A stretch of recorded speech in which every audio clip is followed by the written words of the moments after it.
Hey guys, what is going on? Welcome to Breakdown. Yes, I know I'm kind of dark. I try not to do the videos that way. The light's on though, so if I do it like this, maybe you can see me a little better. I just got off work and I wanted to shoot a video. It's really effing cold outside in Indiana. I want to say that first and foremost. My balls are going to fall off. Anyways, let's talk about pro wrestling real quick. I want to make a short video. Well, short meaning 15 minutes probably. But let's shoot a video about pro wrestling. I want to kind of give you an update about what I think about the product. It's 2019. What do I think about it going into 2019? The product, and it's already about a couple weeks into 2019, and I'm seeing a dramatic improvement. Some people may not think so, and here's where I'm gonna go with this. A while back, when Finn Balor, before he had hit the main roster, you could already see Kevin Owens and Samoa Joe in NXT, and you could see other people that were there. And you started hearing rumors about other people were interested in NXT. And I said that there will be another boom period. And what I mean by a boom period is like the golden era of the WWE, when literally every single person was a legitimate heavyweight contender. Like, they could legitimately win the world title, and you'd be like, yeah, I could see that.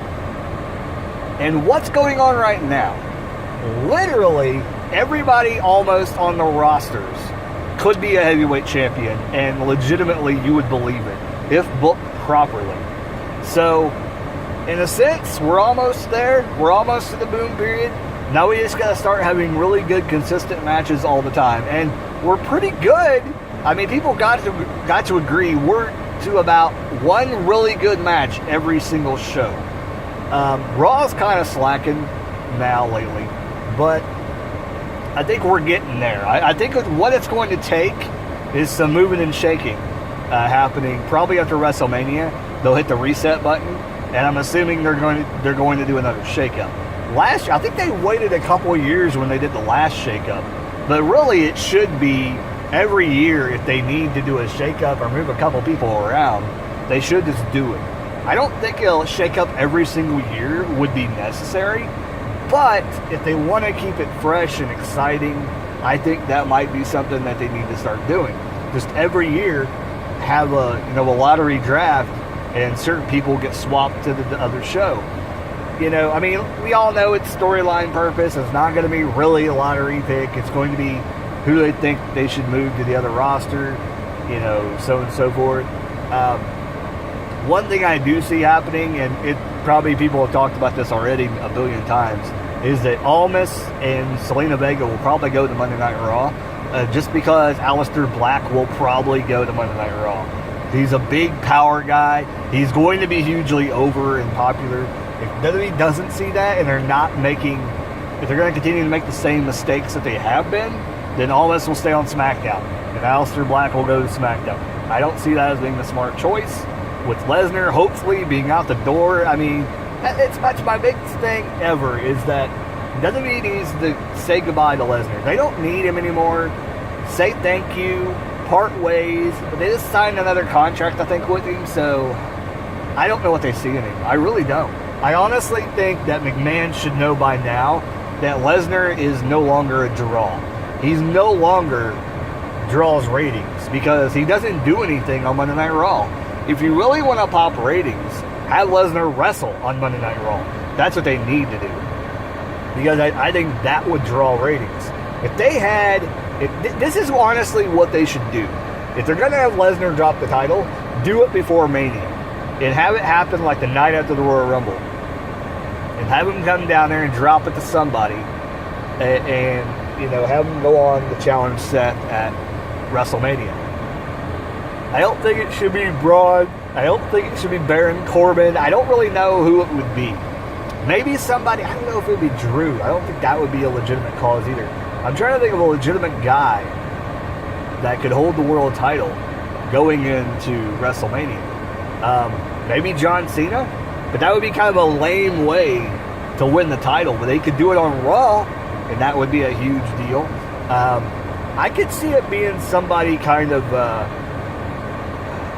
it's somebody that people, I mean, really it could be Baron Corbin. They could give him his first championship, but have it be in kind of a shady way. I can't think of anybody that could hold. I mean, Finn Balor could be. They could have Finn Balor take the title from Brock on Raw. But that would be like a sneaky way, like maybe Braun cost him the title or Seth cost him the title, so that then we got, Brock and Seth at, Fastlane. But get the title off Brock. It's not necessary for Brock. If you think Brock is a draw, fine. Just don't put the title on, because it's hurting the product completely. But in terms of what's going on now, I'm enjoying a lot of the storylines. I haven't been able to watch it too much because I don't have anything really to watch it with. But I've been watching the clips and stuff like that. I'm excited about what they're doing with the Revival, but if they don't pull the trigger and give them those tag titles soon, I think we're going to see them leave. Like, if their contract comes up, they're going to be gone. Because they're being wasted. They literally are being wasted. When you have a guy, that's almost like if they would have had AJ Styles never win the WWE Championship. And they kept him this entire time, and all he had, and let's just think about this, take the WWE titles out of the picture, and just think that all he's been doing is having matches with Shinsuke, and all the matches that he had were just feuds. They were not for the WWE title. Let's just say that there was other people having those main event matches, and AJ was just wrestling the same people he did. Joe, Owens, whatever. Same situations, just didn't have the title. I think it would be a completely different thing. Like, AJ could be thinking about leaving as well. Given that he's not being taken seriously. And Revival's not being taken seriously. They're making it look bad. And, here's the thing about this, though. Let's say if you're a Apollo Crews, and let's say tomorrow WWE decides we're going to release Apollo Crews. Yeah, if he goes to the Indies, he's probably going to get still a decent payday because he's known in WWE. But after a year or so, that's going to start going down because people are not going to care about Apollo Crews. But if you're talking about a guy like, if you say Dolph Ziggler, I think he would draw a decent amount of money if he went to an independent show. But then you got, think about this, tag teams, like people like the B Team. Let's say the B Team. They're pretty popular, bad example. Let's say, I don't want to say some people that people were behind. Like Heath Slater and Rhino would probably do well if they went to the independent scene and was wrestling a little bit. But I think people like the Ascension, they're not going to have much stock in the independent scene. If they go back to the independent scene, they're not going to be a draw. They're going to have to make their name for themselves again under a different name, one. And two, like, people are not going to take them seriously. They're not going to, and yeah, there'll be a solo withdrawal. But if you're telling me you could go to a WWE house show, or you can go to, some local show and the Ascension is wrestling, X-Pac and some random indie guy from that promotion, I'm not going to want to watch that. I'd rather go to the WWE show because that's not really a good draw for a main event.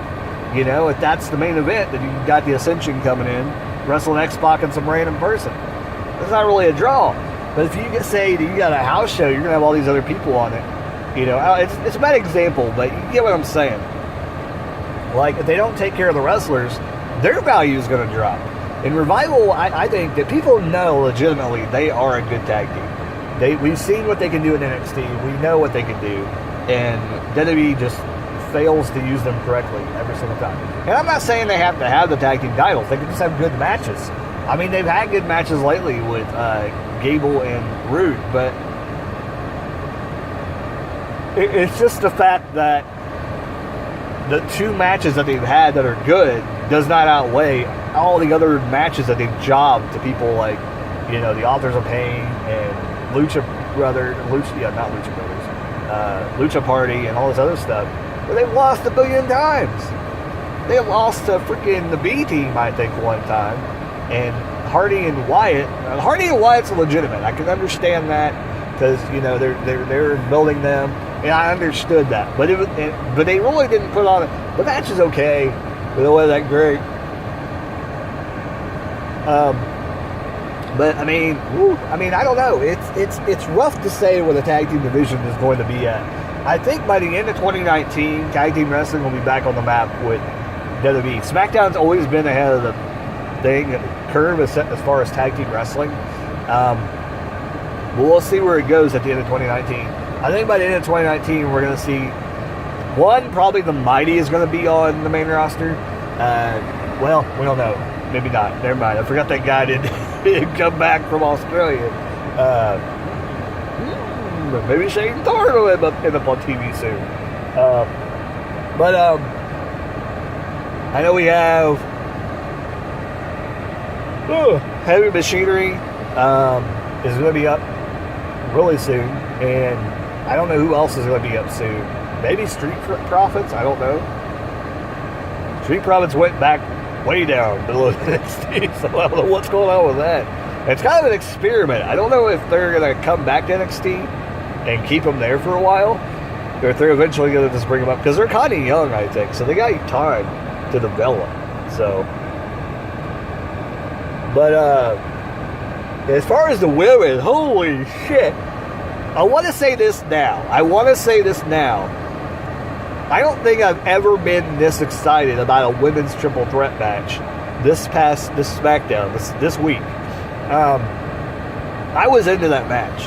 That was a good match, and probably the first good match of women's match of 2019. I guess what was the one last week? I can't remember. Whatever one was last week. I think it was good too. It was. And I mean, yeah, the men are putting on good matches, but man, the women are still in the show, I'm telling you. And I think that they're starting to notice that they're getting behind Becky a lot. And even Carmella did a damn good job. The funny thing about this is, why was Carmella not getting no reactions? Come on, people, give her a reaction. She was doing a damn good job. I think the thing with the people in the crowd is that sometimes when they come back around, if you have a mainstream crowd, they may not understand that Carmella is not a bad guy anymore, or bad girl anymore. So they're probably like, wait, should we boo her? Because the other other girls are kind of cool, so she must be the bad girl. But no, literally, there was really no bad. I think Charlotte's trying to be the heel right now, but it's not really working. Like, they're pretty much all tweeters right now. But yeah, Carmella did a really good job too. Sure, I'm still. This is the thing about me. Charlotte, I think, has to have a good dance partner. I don't think she's the one that's going to make or break a match. It's the other person. Whoever's in the ring with Charlotte makes the match. And a good example of that is Ruby Riott. Ruby Riott was in the ring with Charlotte, and I think Ruby Riott did a damn good job. But the way Charlotte moved with Ruby Riott, it didn't work. Like, if that was a match where Ruby Riott was, I think, the champion, it would have been 10 times different. And it would have been way better. Because I think her trying to retain that title would have been a heck of a lot interesting. And she could have been trying to avoid every move of Charlotte's that she did. I'm extremely tired. Notice me almost fall asleep no matter what. But anyway, I don't know what else to talk about other than everything else. AEW, holy shit, what's going on with that? AEW. I'm excited. I mean, I'm supremely excited. Or I shouldn't say, I'm elitely excited. Chris Jericho, Pac, A.K. Neville, man. Wow. All those other people they got, SCO, whatever that was called. Hangman Page, Young Bucks, Cody, holy crap, man. And now the question is, and I know a lot of people are like, yeah, Kenny's going to be there. Is he? We don't know. He's playing games with us. He's playing games. How do we know he's going to be there? And here's the thing. Somebody said, I didn't see it, but somebody said there was a countdown clock at the end of the Elite. What is synonymous with the countdown? The Royal Rumble. I almost guarantee you, this would be really cool, and I'm going to be fantasy booking for a second here. What if R-Truth gets beat down at the end of the Royal Rumble, the men's, and the way the Royal Rumble ends is Kenny Omega being the number 30 entrant? Just believe that if he hits that entrance ramp, that crowd is going to explode. And if he does, holy crap, he won't win it though. I know he probably won't win it. But I could damn well bet you if AJ is in that damn ring in the Rumble, which I think, well, no, he's not going to be, I don't think. No, AJ won't be in there. But let's say, I'm trying to think somebody, maybe Balor. That would be interesting. Maybe Balor will be in the Final Four. And him and Omega, I think, have history. So, they must know each other for being Bullet Club. I don't know if they were in the Bullet Club together at the same time. Was he?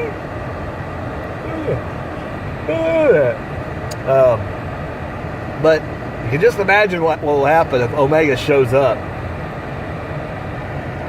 in the Rumble at any number. Really, I mean, to be completely honest. But I think the safe bet is for him, if he were going to show up, it'd be 15 and up, getting a draw. But it's going to be amazing. I can't wait till the Royal Rumble. My favorite time of the year. I love watching the Rumble, seeing who's going to come out and win. It's just an exciting pay-per-view. I love that pay-per-view. I wish they would do the Lethal Lottery pay-per-view, because I think that would be really, really hot, really, really awesome.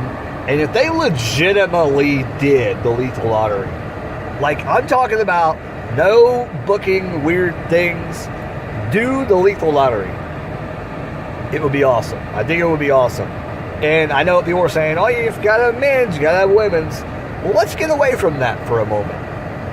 Let's just do the men's 1 year and see how it works out. See how people like it. Because I think people would enjoy it. I remember back in the day, I think the first Lethal Lottery, or the second, it was the second one. Michael Hayes got drawn, and then I think Tracy Smothers, I think. And then the other one was Jimmy Jam Garvin got drawn, which, of course, they are the Freebirds. Hayes, and they were on opposite sides.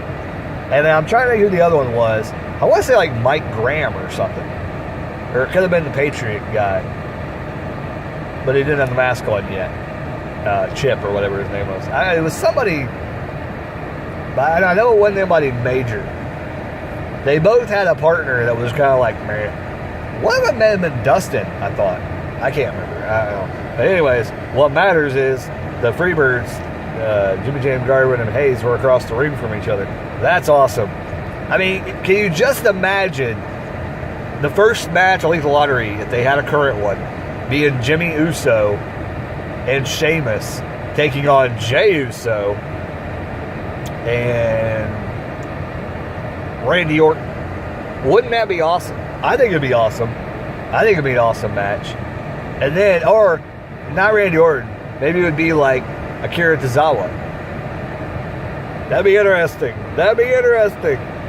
And then maybe another match would be Braun Strowman and Baron Corbin tag teaming against Brian Kendrick and Kane.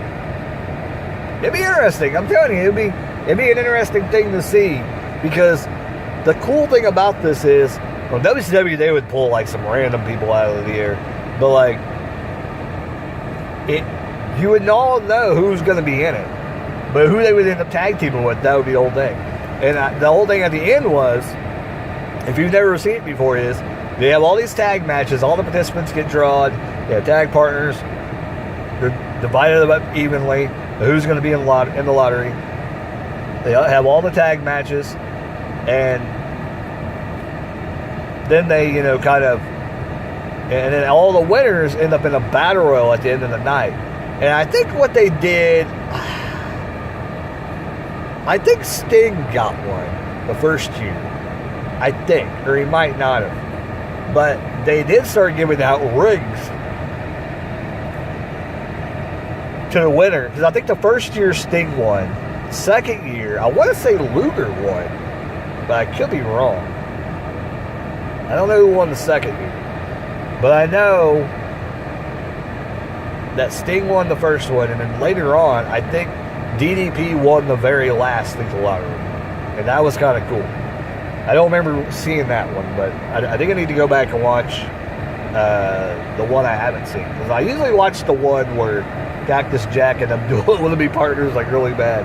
They're even meeting up their partners to do it. And the ref's like, you can't do it. That's not how it works. And Abdullah's like flipping Buddy Lee Parker into the flipping ring. And he gets pinned. And they're trying to tell Abdullah he's eliminated. And he's trying to tell them that he doesn't care. He's going to whoop their ass. But anyways, that's my review of wrestling currently. I got off topic, but that's what I do. I talk pro wrestling. Hope you guys enjoyed the topics I talked about. Leave your comments down below. Let me know what you thought about the video. Let me know what you want me to talk about. You make any certain videos you think it'd be cool for me to make. And I hope you guys enjoy it. Sorry if I'm shaking the camera. Let me know any topics you want me to discuss. Like, comment, subscribe, all that good jazz. Catch you guys later. Keep rocking and keep on watching wrestling. Later, guys.